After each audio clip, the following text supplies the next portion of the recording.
Okay, guys, if you are bad at tactics, okay, guys, if you are struggling with tactics, you're doing great at training, but in a real game, there's no one to tell you there's a tactic, or if you simply don't seem to start to get them in your games, this video is going to be for you. Now, in my case, of course, I've been there, but more importantly, I've had so many students that struggle with tactics. So I have had to find solutions and methods to help them get there. Now, before I tell you, and I'm going to tell you quickly the two proven secrets or methods that I use with my students, especially the ones that struggle with tactics. Then I'm going to show you a few exercises for you to see it in action. And I think I'm going to leave you a homework. I'm going to leave you a homework as well. But first, let me put things in perspective for you guys. So, many of my students, I have them in groups of 2 and 4 students, right? So typically it's only one, but many times they find a friend and they do it together. And in 90% of those cases, there's always a more advanced student and one that is simply struggling. And because of that, I had to find this method that I'm going to share with you. Now, there's this specific student that I can think of. She's a very young little girl who she was in the group and she was struggling with tactics. So when I told her this method, she liked it and her parents liked it as well. You're going to see why.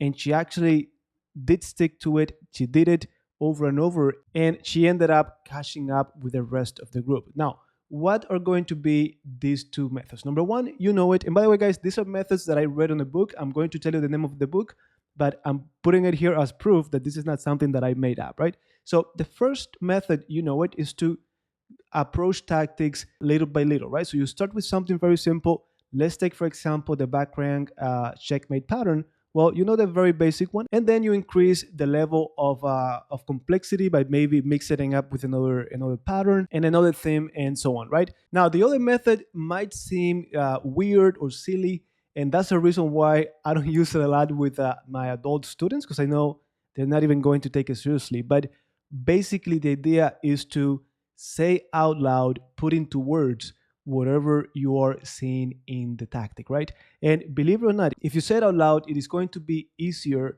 for you to actually remember little bells and red flags when you get this in your game. So in those games where there's no one to tell you, oh, there's a tactic, well, your brain is going to be seeing these things that you have been telling it out loud all of these times. Yes, it sounds weird. You might not want to do it, but guys, give it a try if you are struggling with tactics. I've done it with my students who are struggling and it helps them a lot.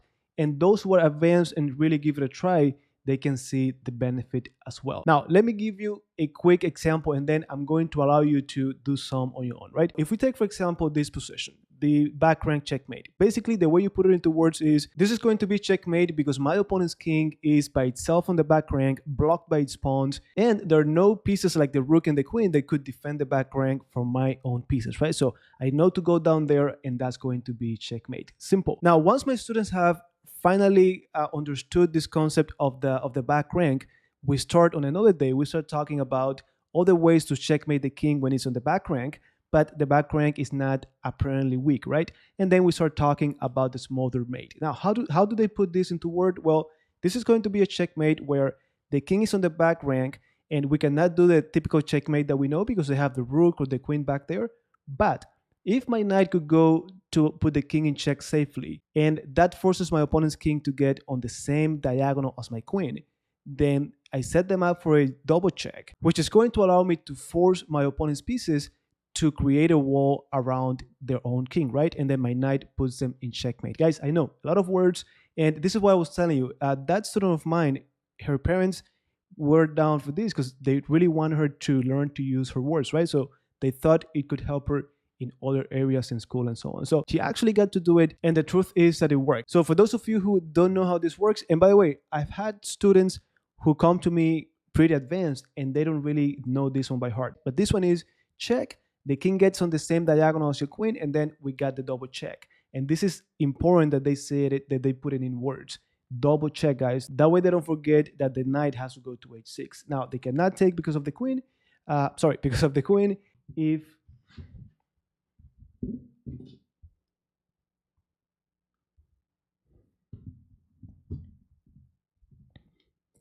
And if the king goes to f8, then this is mate. And finally, if the king goes here, then this is the pattern where I force my opponent's pieces to basically create this wall around the king and then finally checkmate, right? So let's say you've been doing this background checkmates, this pattern for a while, you got them under control. Now let's go to a second position. So if I show you this now, you're going to see this pattern. You're going to see my opponent's king on the back rank. It's blocked by his own pawns, and you're going to be thinking, if I could do the back rank checkmate. Well, I can't because they're rook and queen. Otherwise, I would do it. But there was another method. How about the smothered mate? Well, I see that my knight is here, and if I manage to move my queen out of the way, my knight could go to f7, and then this is going to trigger all of this pattern for you to try to make it work. Guys, of course, if you're more advanced, you might just look at this, realize that these two are here together, and you might start looking for moves and candidate moves, right? But ultimately, at the very basic, you could just approach it this way. Now, in this case, I want my knight to go to f7, so I'm thinking, where can I put my queen? Well, what if I just go queen g8, like in that smothered mate? My knight is not on h6, but now I'm thinking that if the rook takes, that knight is ready to go to f7, so that would be checkmate. So what is the only problem? Well, the only problem is that if I take, they don't have to take me with the rook, they could take with the king. So now we start calculating, we start visualizing that. The king gets in here, my knight could move out the way, that's going to be a discover check. So the move is going to be then knight e7, and again, double check, that's a term that we used to, we have heard it before. And if the king goes back, well, we have knight f7, the same knight f7 checkmate, thanks to my other knight.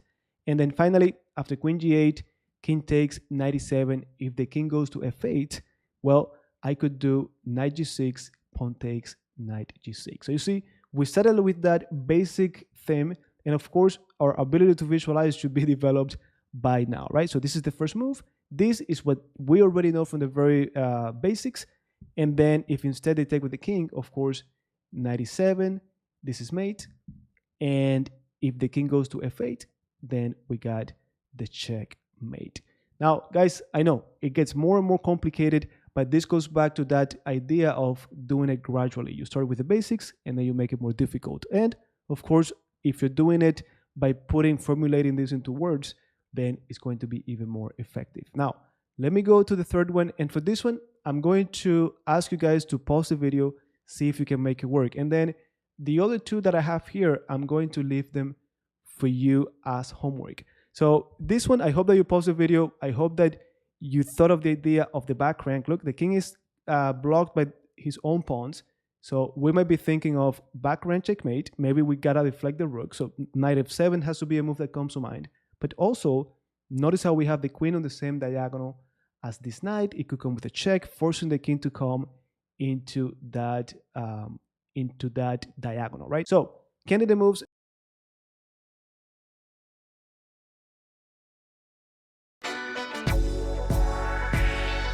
Knight f7, but then I'm thinking if I go for it, which would be awesome, my queen is not really open, so I need the rook to move out the way. And then I'm going to start thinking of ideas to remove that rook. Well, this first move, guys, has to be a rook move, but that rook has to go somewhere where it is threatening something of value. Ideally, a check or something of value like the queen. So we have rook h4, and that's how we get to this very first move. And this is what I was telling you before. In a real game, no one is going to tell you there's a tactic. But guys, the moment you see this, again, it is going to trigger that. You're going to be like, okay, let me look for candidate moves. So you get to the idea, I need to open up the queen. So rook h4. And if they take, now you're going to unleash the other mechanism that we already know. So first, you're going to think of knight f7. Your brain should take you there. Knight f7, rook takes. But then I got to take with the queen. That's not even check. They could put me in checkmate. Well, this is not going to work. But what if I think of the other method that I learned? Remember, we're going gradually, right? So on exercise number 2, we saw the other pattern where the queen goes in first. So if I do it again, rook h4, queen takes, then queen g8, just to see if it works. Queen g8, if the rook takes, this is checkmate. So now I start getting excited.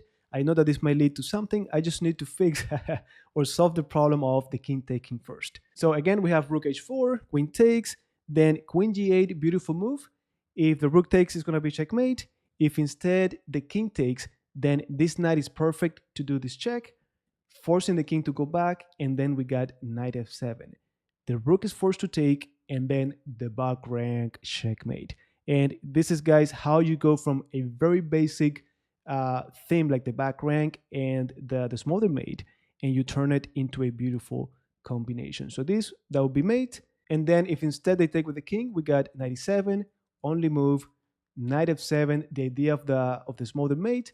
If they take, well, back rank, and that's the end of the game. And by the way, I know that this is like 6 moves that you have to calculate and visualize, but in a few lessons, we're going to start talking about the stepping stone method to be able to calculate 5, 6, 7, 8, 10, 15, 20 moves. So with that said, I hope that this makes sense. I hope that at least you consider giving it a try. I know that if you are an adult, you're not going to do it, but at least maybe you're teaching someone, you're coaching someone, and especially if it's a kid, it's going to be easier to implement it with them. So you might as well use it as a coaching tip for some of your students. So if you found this useful or not, let me know in the comments, and I will see you guys on lesson number 147.